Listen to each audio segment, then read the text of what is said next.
राति पाइले जगतसिंहपुर जिला शालजंगा महिमा आश्रम माघ मेला किंतु अधा रास्तार बाबा को उठाई नेला पुलिस। एभली घटना एवं समग्र अंचल चर्चार केन्द्रबिंदु पलटि। शालजंगा ग्रामवासी माने बाबा को मठ भितर पुराई नदेवाक जगी बसुंट। शालजंगा महिमा आश्रम सिद्धपुरुष बाबा स्वर्गत कुलमणि दास द्वारा प्रतिष्ठा लाभ करता बेले एठारे अखंड ध्वनि जलुछि। मठरे बाबा कुलमणि देहांत पर बाबा गदाधर दास मठाधीश भाव रही आसुथिले, किंतु किछि दिन तले मठर संपत्ति व्यापक अनियमितता होइथिबा ग्रामवासी जानिबा परे सेमाने ए विषय पचारिथिले। यापर सेमाने कौशल क्रमे मठरू खसी चली जाइथिबा ग्रामवासी नावगाँ थाना अभियोग करथिले। या परठारु ग्रामवासी भक्तों विरोध जोगु सेमाने मठ माड़ी पारु नथिले। आसंता काली मठर बड़ पर्व माघमेला हेबाकु थिबा बेले बाबा गदाधर दास राति रे मठ आड़कू जाउथबा बेले नावगाँ पुलिस खबर पाई बाबा को अधा बाटरू थाना को उठाई नेछि। उत्तेजना को दृष्टि रखी मठ परिसर में पुलिस मुतयन करा जायछि।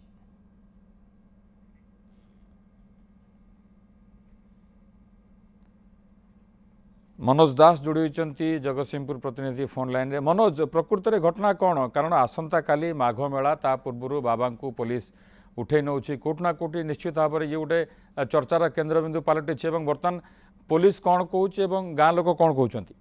देखो विभूति, ये किछि 2-3 मास हम मठ जो थिले बाबा गदाधर दास एवं ग्रामवासी मध्य विवाद उपजिला। कारण जमीबाड़ी विवाद को केन्द्र करी ग्रामवासी और बाबा मध्य विवाद होता। तेणु घटना को नहीं बाबा गदाधर दास फेरार हो जाते पाखापाखि 2 मास हम एवं ग्रामवासी मैंने पसई दौन मठरे। आज जेहेतु आसंता काली माघमेला रही मठर बृहत पर्व, तेणु आज बाबा गदाधर दास लुचिकी बाइक जोगे मठ भितर प्रवेश करिया को जते उद्यम करुले जेहेतु नारे आगु एताला थिला। कारण किछि मठर संपत्ति जनिक महिला जंकु माता कहा जाउछि से निज नारे करि नैथिबार ग्रामवासी माने अभियोग करथिले। ताकु नै विवाद हेतिला। आज बाबा गदाधर दास जते मठ को प्रवेश करिया पय उद्यम करुथिले, जेहेतु उत्तेजना लागि रहिछि तेणु माने छुटिकिर बाबा आसी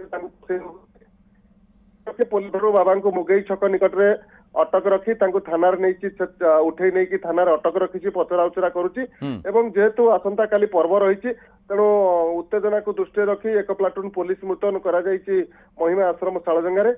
आपको नहीं दीर्घ दिन है उभय मध्य विवाद लगी रही। कारण मठर जो संपत्ति रही सुना गहना रही समस्त संपत्ति की बाबा गदाधर दास समर्थन में जनक महिला माता जे कि थिले मठरे दीर्घ वर्ष हम से नारे निज नारे कर अभियोग होता। ये घटना पर्दाफाश होगा पर उभय माता एवं बाबा गदाधर दास फेरार हो जाते मठ बाहर से रोते। आज जो प्रवेश करने को आसको अटक रखी पुलिस पचरा उचरा करुच्ची। वास्तव में मठर संपत्ति की सेमाने किभली हड़प करचंती कि नहीं केते वास्तवता अच्छी से पुलिस अधिक तदंत करुच्ची। पूर्वर उभय पक्षरु नावगाँ थाना एताला होता। एबे पुलिस तदंत चलैछि। जेहेतु उत्तेजना रही तेणु बाबा को से जगह को पठा न जाई थाना अटक रखा जाइछि। विभूति, धन्यवाद मनोज। अधिक सूचना जगतसिंहपुर प्रतिनिधि मनोज दास संपर्क अधिक सूचना।